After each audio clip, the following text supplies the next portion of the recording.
family members confirmed they were given a kilogram sack of scorched earth taken from the crash site.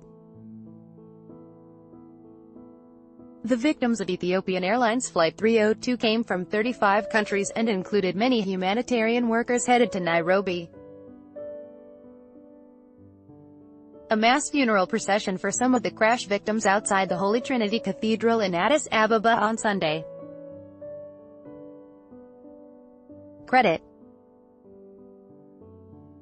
Apelius Bailu said he had worked with one of the victims, Sintayu Shafi, for the past 8 years. He was such a good person, Bailu said, noting, "He doesn't deserve this.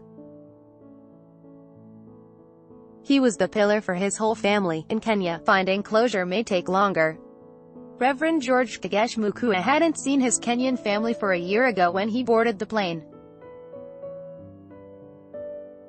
Mukua was one of 32 Kenyans killed, a numbingly high toll on a flight carrying people from 35 countries. No nation lost more. Like many families now grieving, Mukua's relatives find themselves at a loss in more ways than one. They say they have heard almost nothing from authorities. Father Michael Wamugi lights a candle and signs the Book of Condolence next to a photo of Catholic priest Reverend George Mukua Kagesh, who died in the Ethiopian Airlines plane crash. Credit: APEthiopian and others around the world are in a state of suspended grief. Funeral arrangements for the 40-year-old priest are on hold, Mukua's sister, Gareti Kamani said. There has been no family outreach by any agency involved in counseling, she said, making it even harder for the family to cope. Loading: Unlike neighboring Ethiopia, Kenya's government has not ordered any flags to fly at half-staff or declared a national day of mourning. Apart from President Uhuru Kenyatta's message of condolences to relatives, there has been no government initiative to pay tribute to the dead. Public shock and sadness soon faded away, with unnatural deaths frequently making headlines in Kenya. From extremist attacks to ghastly road crashes to natural disasters, some people seem to have become immune to mass deaths and are not moved. While waiting for closure, Mukua's family fills the time talking longingly of a man who was the peacemaker. Amid the often fractious relationships that plagued polygamous homes like theirs, Father did not know boundaries, Kamani said.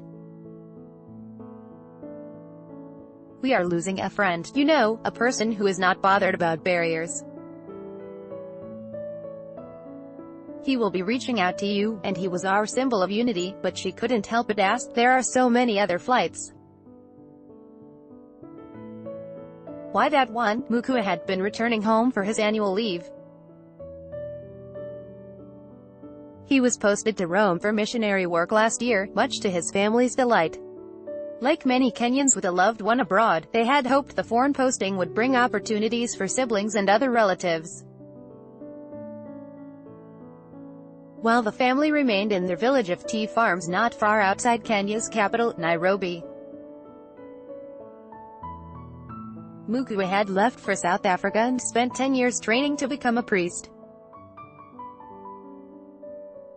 He returned home and was ordained. He was hardly a year and few months into the priesthood, said the Reverend Father Michael Wamugi, who worked with Mukua in his hometown of Githunguri. We really loved his kind words during the homilies, Wamugi said of his friend. Father was good, down-to-earth, humble, a priest who welcomed all. No one seems to know how long it will take to identify whatever is found of the victims' remains. On Friday, families and others said the work had finally begun. Some swiped their mouths and handed over DNA for the forensic work that many hope will be the key to end their wait. APEthiopian Airlines crash. Aviation.